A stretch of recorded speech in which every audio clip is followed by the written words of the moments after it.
¿Qué tal? Buenas tardes. Yo soy la doctora Alejandra Mortore, especialista en psiquiatría, y en la tarde de hoy la charla es acerca del síndrome de Capgras.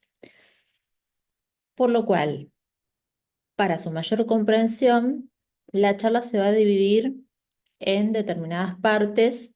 Primero hay una introducción para comenzar a comprender justamente en qué consiste este síndrome.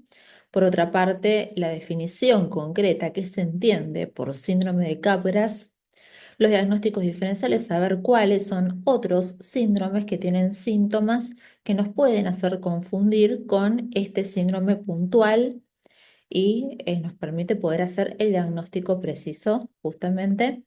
La patogenia, qué es lo que está ocurriendo en nuestro cerebro para llegar justamente a que un paciente con una determinada patología orgánica o patología psiquiátrica pueda tener el desarrollo de este síndrome puntual. Las causas, bajo el marco de qué patologías se desarrolla el síndrome de Capgras. ¿Cuál es su manifestación clínica? ¿Cuál es la clínica a través de la cual se va a manifestar y nosotros podemos evidenciar este síndrome? ¿Cómo impacta en el cuidador? Un tema muy importante. Por otro lado, el tratamiento, los consejos para poder abordar de la forma más asertiva posible este síndrome y la conclusión final que permite integrar todo lo dicho, todo lo que se va a exponer en el transcurso de esta charla. Bueno, comenzamos con la primera parte que es la introducción. El síndrome de Capgras suele presentarse dentro del marco de diferentes patologías, siendo las más frecuentes las patologías neurodegenerativas. Las más frecuentes van a ser la demencia por enfermedad de Alzheimer, también demencia no Alzheimer, por ejemplo, demencias por cuerpos de Lewy, en el cual hay una acumulación de una proteína distinta a la proteína que se acumula en la enfermedad de Alzheimer, que es la alfa nucleína en distintos sectores del cerebro. Y esa acumulación de esta proteína puntual se denomina justamente los cuerpos de Lewy y de ahí la denominación de esta demencia no Alzheimer y también en otra patología neurodegenerativa, enfermedad de Parkinson, entre otras causas que vamos a ver más adelante. Todas presentan como denominador común el deterioro de las funciones cognitivas. A nivel de lo que es la epidemiología, es un síndrome que predomina en mujeres respecto a los hombres y se da en adultos mayores. Por eso se da en el contexto de estas patologías que son neurodegenerativas y dentro de lo que es la enfermedad de Alzheimer, no se va a dar en las fases tardías, en donde hay mayor deterioro cognitivo, mayor invalidez, es la enfermedad cuando ya se torna invalidante, el paciente pierde autonomía, sino en las fases iniciales de la enfermedad de Alzheimer, ¿sí? Donde está el deterioro cognitivo leve a moderado. Siguiendo con lo que es la introducción, no se trata de un conjunto de signos y síntomas transitorios, sino que es una idea delirante que va a persistir en todo lo que es la progresión de la enfermedad de Alzheimer.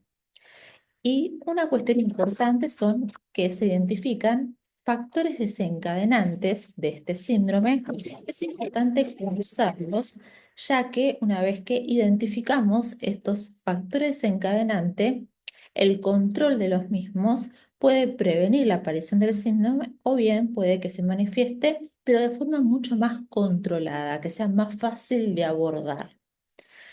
¿Cuáles son los factores desencadenantes? Puede ser un cuadro confusional, un síndrome confusional agudo, también extrema ansiedad, contextos de importante aislamiento y tristeza por parte del paciente. Esos son los factores desencadenantes que es importante poder controlarlos, ¿sí? Bien, la prevención, los factores que son desencadenantes, poder prevenirlos. Por otra parte, tiene este síndrome, que ahora vamos a ver en qué se basa justamente, un impacto muy importante sobre lo que es la red de contención social y o familiar del paciente. en el cuidador, sea el cuidador parte de la familia o integrantes de la familia, no uno solo, sino varios, así como también en el considerado doble o impostor.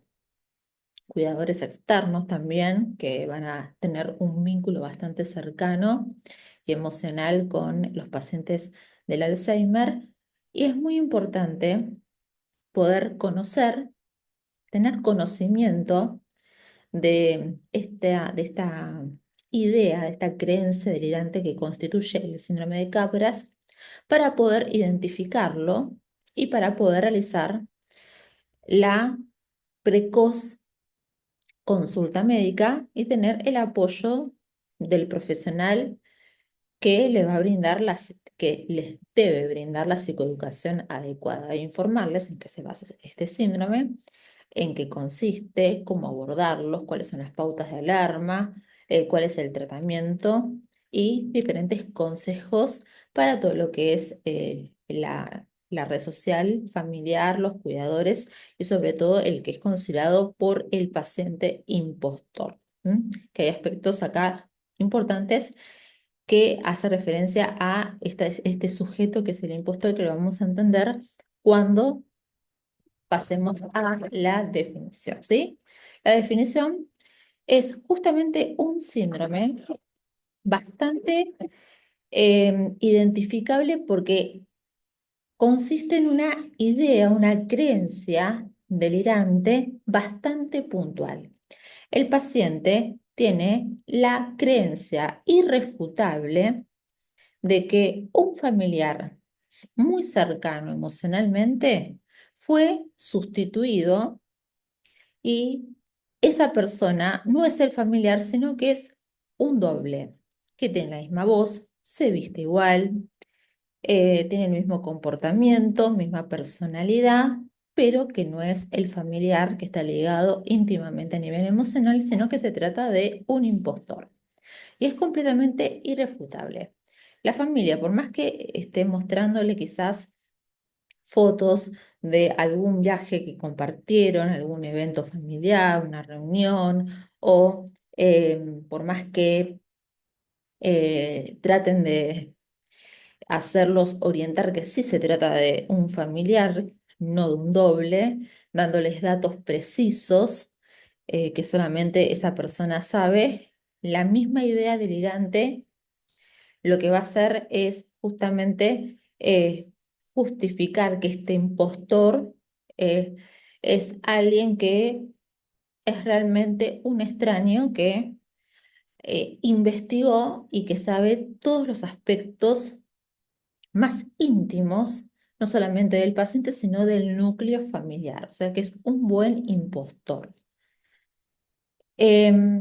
Bueno, todo esto ya se dijo.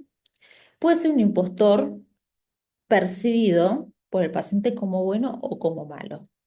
Pero esto va a repercutir en la conducta del paciente que va a tratar de evitar, porque siente hay una respuesta conductual que es el rechazo frente a esta persona que es considerada por el paciente como un impostor y que además puede tener otra respuesta conductual reactiva que es la agresividad.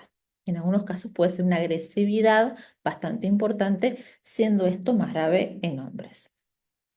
Bien, siguiendo con la definición, ya se dijo que es de carácter irrefutable. El paciente está plenamente convencido de que está, de lo que refiere, lo que está relatando, de que justamente este familiar no se trata del familiar original, sino que fue sustituido por un doble idéntico. Está plenamente convencido y no hay forma de poderlo hacer cambiar de idea, ¿sí? Entonces, lo importante es no contradecir al paciente ni tampoco darle la razón, ¿sí? Em, Hay que llegar a un punto intermedio que más adelante vamos a ampliar un poco más sobre este equilibrio, pero lo importante es no tampoco darle la razón porque estaríamos reforzando mucho más esta idea delirante y el tratar de convencerlo de que está equivocado tampoco ayuda, ¿sí? Sino que hay que tratar de hacerle un par de preguntas que más adelante las vamos a ver para que el paciente se sienta comprendido. Como bien dice acá, de lo contrario, si nosotros intentamos convencer al paciente de que lo que está refiriendo es falso, que no condice, no es acorde a la realidad objetiva, lo que va a hacer es reforzar esta idea delirante y los síntomas se van a agravar y esto va a ser contraproducente para el paciente, así que también para toda la familia, porque es un síndrome que afecta no solamente al paciente, sino también al resto de los miembros de la familia. Bueno, esto ya se dijo que a veces puede ser percibido como bueno o como malo. Siguiendo, también puede provocar problemas dentro de lo que es el núcleo familiar en cuanto a lo que es la convivencia, ¿sí? Porque este impostor, considerado por el paciente como tal, es un miembro de la familia muy cercano, emocionalmente muy cercano.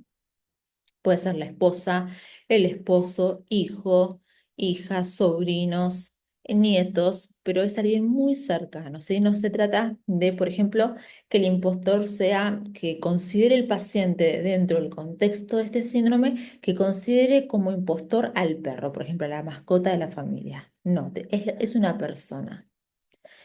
Entonces, esto ya se dijo que ese impostor presenta las mismas características que ese miembro emocionalmente muy cercano que el paciente tiene la creencia irrefutable de que fue reemplazado, sustituido por un doble exacto.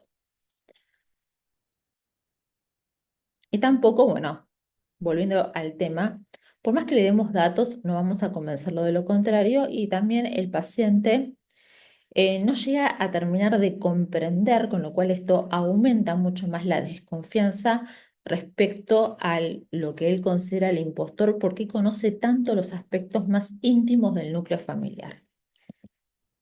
¿Cuáles son entonces los diagnósticos diferenciales? Es decir, aquellos síndromes que nos pueden hacer confundir con este síndrome de Capgras. Tenemos el síndrome, por un lado, de Fregoli, en la cual hay también el paciente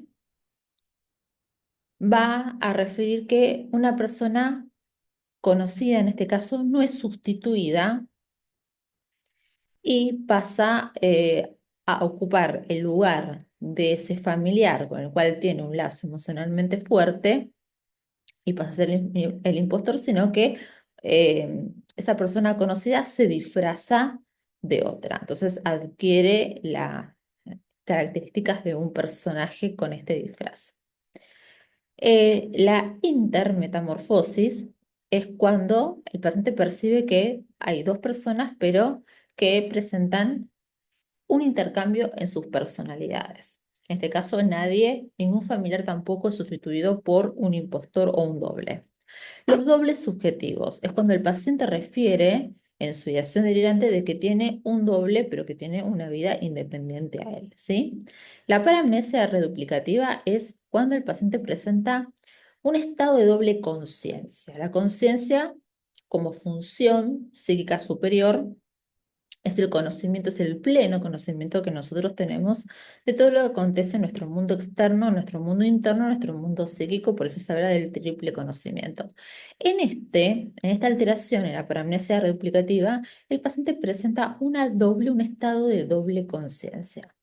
Es decir, que hay una conciencia, un pleno conocimiento de lo que está aconteciendo en el presente y después se retrotrae a una situación del pasado y tiene pleno conocimiento de un hecho que está ocurriendo también en el pasado. Vive en el presente y el pasado al mismo tiempo. Por eso se habla de una doble conciencia. Tiene pleno conocimiento de todo lo que acontece en el presente, así como también en situaciones pasadas. Y también recordar que dentro de lo que es demencia por enfermedad de Alzheimer, la última, uno de los subtipos de memoria, la última que se pierde es la memoria a largo plazo, que es la memoria de los recuerdos más antiguos, la memoria retrógrada. Continuando con los diagnósticos diferenciales, tenemos la autoidentificación errónea con el espejo, en el cual el paciente, cuando se mira al espejo, identifica puede identificar al objeto en cuestión, que en este caso lo puede denominar. Sabe que está viendo un espejo, pero no se reconoce a él en el reflejo. El signo de la televisión es cuando el paciente refiere que por medio de este dispositivo hay una persona que está interactuando con él y el paciente interactúa activamente con esa persona que le comienza a hablar. Y por último, el síndrome de Cotard, el cual el paciente tiene la idea también delirante, la creencia delirante de que está muerto, que está en fase de descomposición, o bien puede referir que no está muerto, pero que no existe, ¿sí?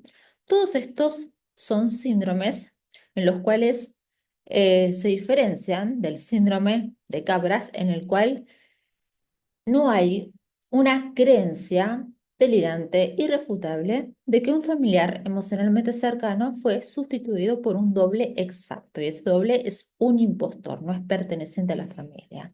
Se tratan de síndromes que tienen otro tipo de características, pero bueno, es importante conocerlos para no confundirlos y poder identificar correctamente al síndrome de Capgras. Continuando con lo que es la patogenia, ¿sí? Vamos a ver qué ocurre en nuestro cerebro para justamente llegar a la génesis de este síndrome. Tenemos dos teorías. La teoría de la doble lesión, que es la teoría que tiene más evidencia científica, en la cual existen dos lesiones. Una está situada en el hemisferio cerebral derecho, específicamente en un sector que es el lóbulo temporal, ¿sí? Lo que hace es justamente esta alteración va a provocar que el paciente no pueda reconocer, no pueda identificar a una persona a través de observar su rostro, ¿sí? Esta alteración tiene una denominación particular que se llama la prosopagnosia. Y la otra es, son dos lesiones, una en el hemisferio derecho y la otra lesión que afecta a ambos lóbulos frontales, ¿sí? Entonces, en el paciente hace una identificación justamente alterada, errónea del familiar cuando lo va a percibir a través de estímulo visual, cuando tiene a ese familiar enfrente y lo percibe como que fue sustituido por otra persona exactamente igual, con las mismas características y que se trata de un doble, de un impostor. Pero no lo confunde cuando interactúa con esa misma persona, con ese mismo impostor, pero cuando se percibe no por un estímulo visual, sensorial visual, no cuando está presente, sino cuando lo percibe a través de un estímulo auditivo. Por ejemplo, si tiene una comunicación telefónica. Ahí no aparece esa ideación delirante, pero sí entonces va a aparecer cuando lo tiene enfrente, cuando lo puede ver, cuando es el estímulo visual directo que permite al paciente, dentro de su creencia delirante, identificar a este familiar como una persona que es una impostora, que está ocupando el lugar de un familiar con el cual él tenía un lazo emocionalmente importante, ¿sí? Entonces, justamente esta teoría de la doble lesión va a sugerir que existen distintos tipos de mecanismos, distintos tipos de circuitos dentro del cerebro para lo que es el reconocimiento de las personas que nosotros conocemos ya. Y la teoría, una de las hipótesis era la de la doble lesión y después tenemos la de la lesión única. Hay alterada una zona específica del encéfalo sin que coexistan otras alteraciones asociadas, ¿sí? En este caso es un sector bastante específico de la corteza cerebral, que es el retrosplenial izquierdo, ¿sí? Entonces es un sector de la corteza que va a estar relacionada con la percepción y la capacidad de reconocer aquello que nos resulta familiar. En este caso, al estar alterado, entonces no lo percibe como alguien familiar y por eso tiene esa creencia delirante de que se trata de una persona eh, que está sustituyendo a un familiar con el cual tenía un lazo emocionalmente cercano. ¿En qué contexto se va a dar? Es muy raro que este síndrome se dé en forma aislada, se dé por sí solo. En general siempre se va a dar dentro del marco de alguna patología, de algún trastorno psiquiátrico o en lo que es más frecuente, dentro, en el marco, en el contexto de trastornos orgánicos, enfermedades neurodegenerativas. Bueno, dentro de los trastornos psiquiátricos, entre varios más que faltan en este listado, tenemos esquizofrenia, trastornos esquizoafectivos, ataques de pánico, psicosis aguda, psicosis posparto, depresión psicótica, depresión mayor psicótica y sumisión neuroorgánica, entre otros trastornos psiquiátricos, ¿sí? Lo más común son enfermedades orgánicas y dentro de las enfermedades orgánicas los trastornos neurodegenerativos. Demencias no Alzheimer, como por ejemplo demencias por cuerpo de Lewy, la demencia por enfermedad de Alzheimer, enfermedad de Parkinson y después tenemos otras causas dentro de las enfermedades neurodegenerativas, como otra demencia no Alzheimer, que es la frontotemporal, el hipotiroidismo, encefalitis límbica, encefalitis postinfecciosas, por ejemplo, varicela, esclerosis múltiple, traumatismos. Recordar que uno de los factores de riesgo de la enfermedad de Alzheimer son los traumatismos, sobre todo cuando estos son a repetición y con pérdida de la conciencia, y también diabetes mellitus mal controlada, sin el control y el seguimiento adecuado con el especialista en cuestión. Continuando con las causas orgánicas, tenemos defectos en el desarrollo, como los que están en el listado. También puede ser psicosis inducidas por drogas psicoactivas tales como la cocaína, metanfetamina, entre otras. Y una presentación aislada que puede ser propia de el paso del tiempo y un trastorno cognitivo propio del paso del tiempo, pero lo más frecuente es que se dé en el marco de, no de forma aislada, sino en el marco sobre todo de enfermedades orgánicas y en enfermedades neurodegenerativas, siendo las más frecuentes las demencias por enfermedad de Alzheimer, demencia no Alzheimer, como la demencia por cuerpos de Lewy y enfermedad de Parkinson. Bien, continuando, como bien se vio, la clínica es bastante variada. Y esto es lo que se dijo anteriormente, siendo más común en lo que son en donde están las alteraciones de las funciones cognitivas, como pasa en las enfermedades neurodegenerativas, que hay trastornos en la conducta, que esto va a ser uno de los síntomas que vamos a ver más adelante que se da en este tipo de síndrome. Y sobre todo predomina lo que es la teoría dentro de la patogenia de la doble lesión, sobre todo lesiones situadas en el hemisferio cerebral derecho. Manifestaciones clínicas es más frecuente, como ya se dijo, más frecuente en mujeres comparados con hombres y en personas, por supuesto, de edad avanzada, por eso se da en el marco de las enfermedades neurodegenerativas, ¿sí?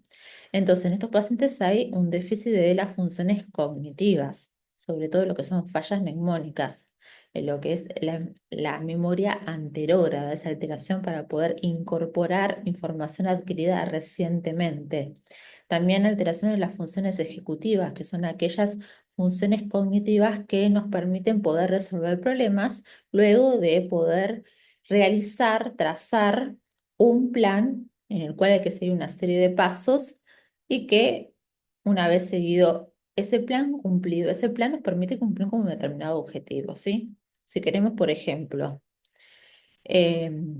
tomar el tren, tenemos que seguir una serie de pasos para poder realizar esta actividad cotidiana. Y esto nos permite a las funciones ejecutivas poder, a través de un plan que se ejecuta, un plan que está eh, formado constituido por una serie de pasos que estos pueden estar sometidos a cambio, pueden flexibilizarse si hay alguna situación en el entorno que amerite que alguno de los pasos cambien su orden para que se pueda cumplir con el objetivo, sirve tanto para solucionar o para realizar tareas cotidianas, así como también la resolución de problemas más complejos. Y después tenemos las funciones visoespaciales, que se trata de un grupo de funciones, un grupo de capacidades que nos permite analizar y comprender todo lo que nos rodea en nuestro entorno y también nos permite, por ende, manejarnos en este entorno, ¿sí? En general, van a estar presentes estas alteraciones de estas funciones cognitivas si no se encuentran asociados a síntomas de depresión y a manifestaciones extrapiramidales, manifestaciones motoras, excepto que se dé dentro del marco. Esto no pasa, por ejemplo, si se da el síndrome de Capgras en el contexto de una demencia por enfermedad de Alzheimer, pero sí si se da, por ejemplo, en el contexto de una demencia no Alzheimer por cuerpos de Lewy y en la enfermedad de Parkinson puede haber síntomas extrapiramidales. Bien, importante, se nombró anteriormente que no es un síndrome transitorio, es un síndrome que es crónico. Una vez que se instala esa creencia delirante, va a acompañar al paciente durante lo que es todo el transcurso de la evolución de la patología. Puede fluctuar a lo largo del día y esa idea puede estar más reforzada en algún momento del día comparado con otro, pero nunca pasa a ser un síndrome transitorio. Siempre, por más que fluctúe a lo largo en un determinado momento del día en comparación a otro, es un síndrome que va a estar presente una vez que se instala, continúa y acompaña a la evolución de la patología. Es crónico. Bueno, esto ya se dijo y el paciente cómo va a reaccionar justamente cuando se entera de la presencia de este impostor, de esta creencia eh, delirante totalmente irrefutable, con una alteración en la conducta, ¿sí? Va a ser agresión, va a ser irritabilidad, puede adoptar una conducta violenta y peligrosa y también una conducta evitativa respecto al impostor una vez que ve a ese impostor y tiene esa creencia irrefutable de que se trata de un doble y no de ese familiar con el cual tiene ese vínculo bastante estrecho, va a tender a evitarlo justamente por el displacer que le causa la presencia de esta persona y esta conducta agresiva que le causa. Lo más asertivo es tratar de que haya el mínimo contacto entre el paciente que presente síndrome de Capgras con la persona considerada por el paciente como impostor. La sobrecarga que tienen que sufrir, que sufren justamente las personas que se encargan de cuidar a- al paciente, es obviamente, una sobrecarga tanto física como psíquica bastante importante, ¿sí? Genera esto un conflicto también en lo que es la convivencia, ansiedad, angustia, dolor, incertidumbre de cómo abordar, de cómo tratar al paciente cuando comienza a manifestar esta creencia delirante, y esto le va a ocasionar una mala calidad de vida al cuidador, ¿sí? Con lo cual entonces es importante después que se tomen las medidas correctas para poder abordar correctamente este síndrome, y una de ellas es que tiene que realizarse una terapia por parte del cuidador, así como también una terapia familiar. El tratamiento. No hay un tratamiento específico para lo que es el síndrome de Capgras.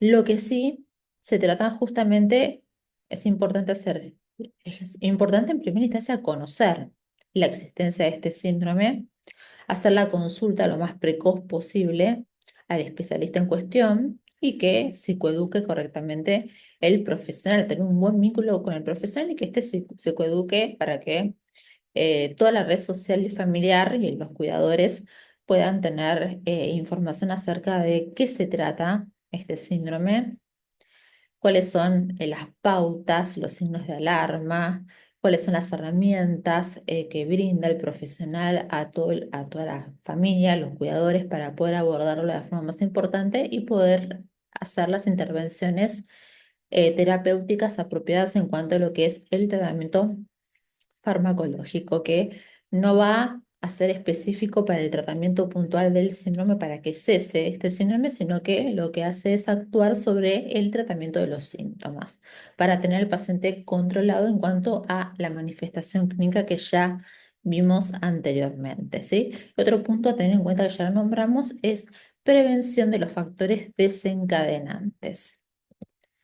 Bien, las terapias de estimulación cognitiva conductual son de mucha utilidad, no sé si para prevenir, diría, pero sí para disminuir la intensidad, lo florido de la manifestación clínica de este síndrome de Capgras, sobre todo a nivel de lo que es la respuesta conductual del paciente, ¿sí? ¿Cuáles son las terapias que se utilizan? Terapias estructurales, que el paciente haga actividad física, paseos, actividades recreativas, paseos no con el impostor considerado por el paciente, terapia conductual, se utilizan técnicas de relajación, meditación, control de los estímulos. Las modificaciones medioambientales, el control de acá lo que son los estímulos externos, estimular al paciente, pero tampoco sobreestimularlo, llegar a un equilibrio en lo que es el estímulo del paciente, ¿sí? También mantener un entorno natural en cuanto a lo que es la luz para no afectar los ritmos circadianos, el ritmo sueño-vigilia, que durante el día esté en ambientes con luz, durante la noche que no esté sobreestimulado eh, en función de lo que son los estímulos visuales lumínicos. Otras de las terapias de estimulación cognitiva conductual es el contacto social, que todo lo que es el vínculo con la familia ayuda, no así con el impostor, no considerado por el impostor.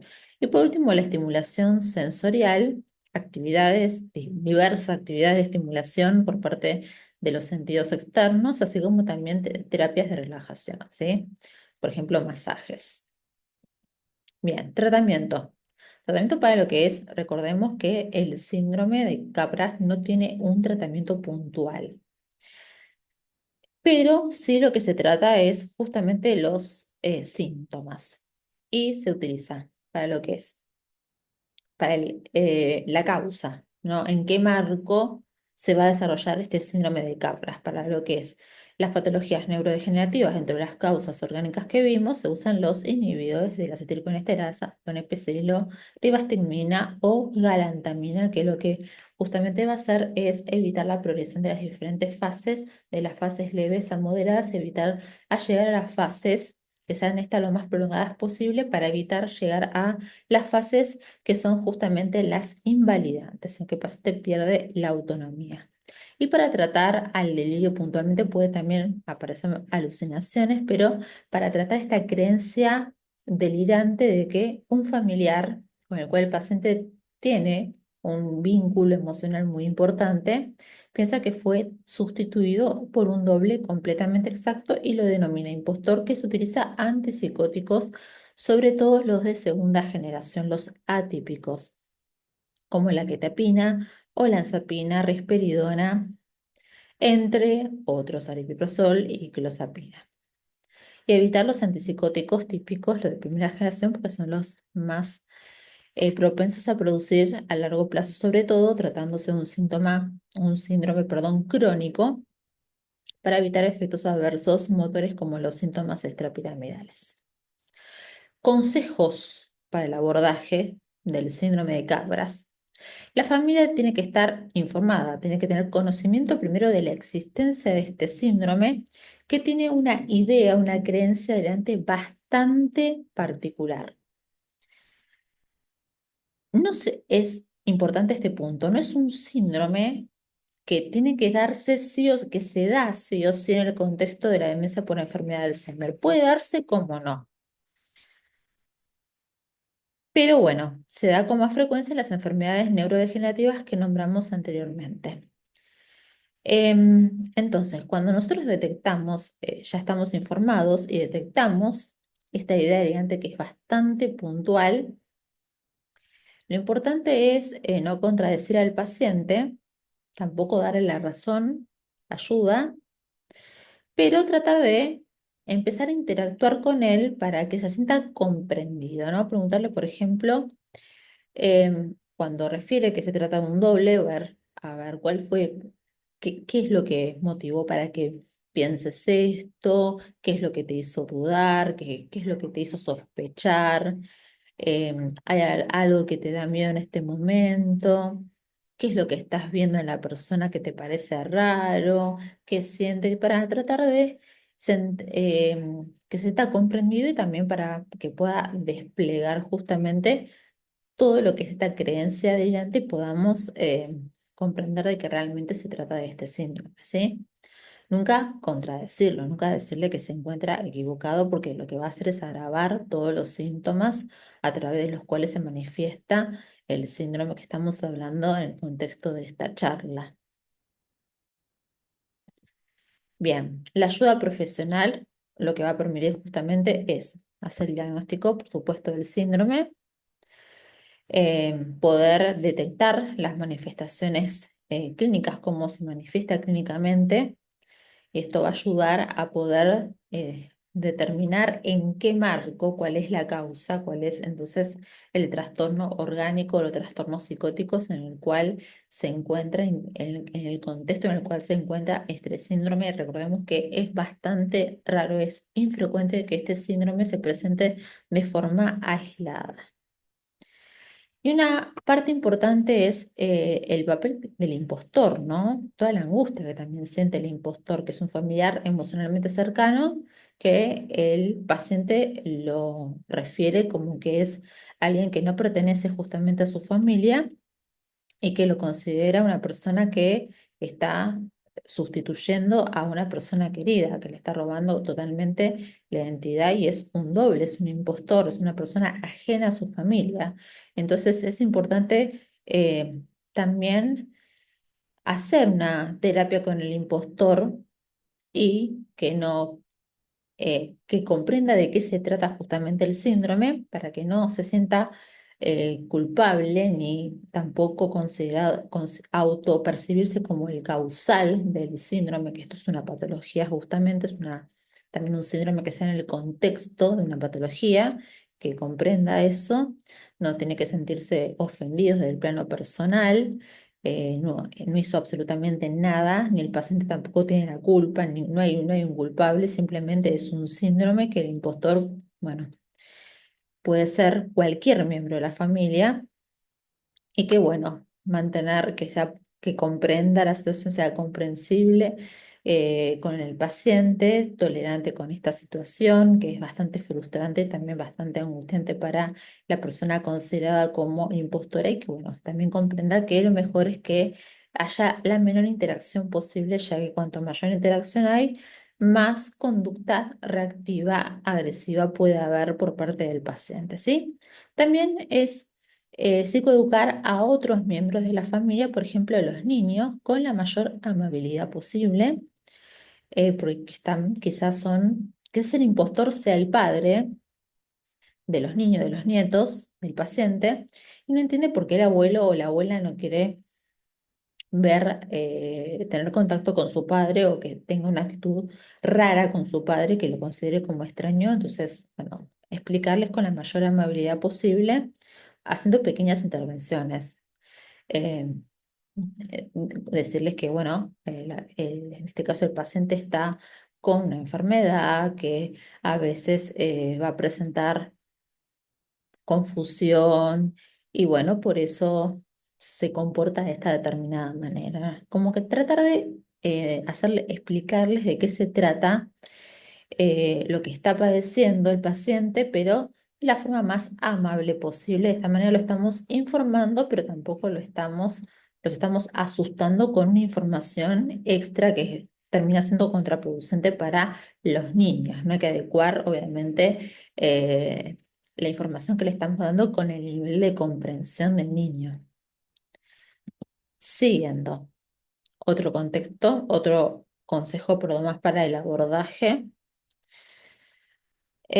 Bueno, esto ya también se dijo anteriormente que no hay un tratamiento todavía específico, sino que se tratan los síntomas, se trata lo que es el cuadro en el cual se desarrolla este síndrome.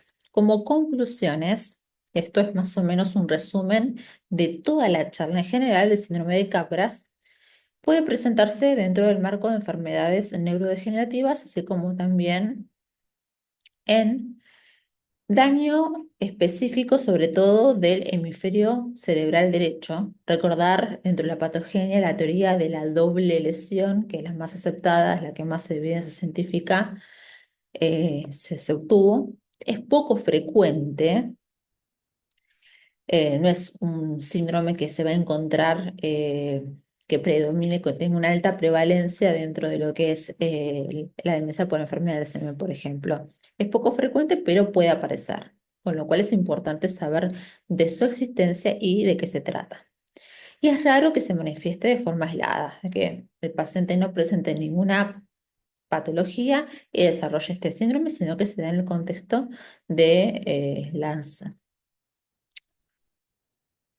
siendo los trastornos psiquiátricos en el marco de las patologías orgánicas, por ejemplo, de los trastornos neurodegenerativos. Como ya vimos, los más frecuentes, demencia por enfermedad de Alzheimer, demencias no Alzheimer, por ejemplo, demencias por cuerpo de Lewy, enfermedad de Parkinson. Es más frecuente en mujeres comparadas con hombres, en el adulto mayor con trastorno cognitivo dentro de lo que son las fases del Alzheimer, la fase del deterioro cognitivo leve moderado, no así aparece en la fase severa, ¿sí? Es lo más frecuente, si bien es infrecuente que aparezca, o poco frecuente que aparezca, cuando aparece, aparece en las fases de deterioro cognitivo leve a moderado, en las fases iniciales. Los síntomas son persistentes, no se trata de un síndrome transitorio. Bueno. Recordar que suelen aparecer después de un desencadenante, si esos factores desencadenantes, realizar justamente la prevención de los mismos, como por ejemplo extrema ansiedad, también entornos de aislamiento y tristezas bastante importantes sobre el contexto de un síndrome confusional, ¿sí? Recordar que el impostor, el que es considerado como un doble dentro de lo que es la creencia delirante, es un miembro muy cercano emocionalmente a la familia. Acá, lo que dije anteriormente, la prevención actuando sobre los factores desencadenantes facilita lo que es justamente el abordaje y un manejo mucho más asertivo y que el paciente se encuentre lo más tranquilo posible, ¿sí? Y las alteraciones conductuales van a mejorar, que es uno de los síntomas, con el tratamiento psicofarmacológico, con el uso de los antipsicóticos de segunda generación, los atípicos. El impacto de este síndrome sobre los familiares y cuidadores, esto es muy importante, mejora si se lee, primero, si reciben la información y conocen el síndrome, justamente están formados y se le da el soporte psicológico al cuidador y se realiza terapia familiar porque no solamente afecta al paciente, no solamente afecta a los cuidadores familiares o cuidadores externos, sino también recordar al impostor y también a los niños. Bueno, espero que se haya comprendido la charla. Un gusto y estamos en contacto en la próxima. Hasta luego.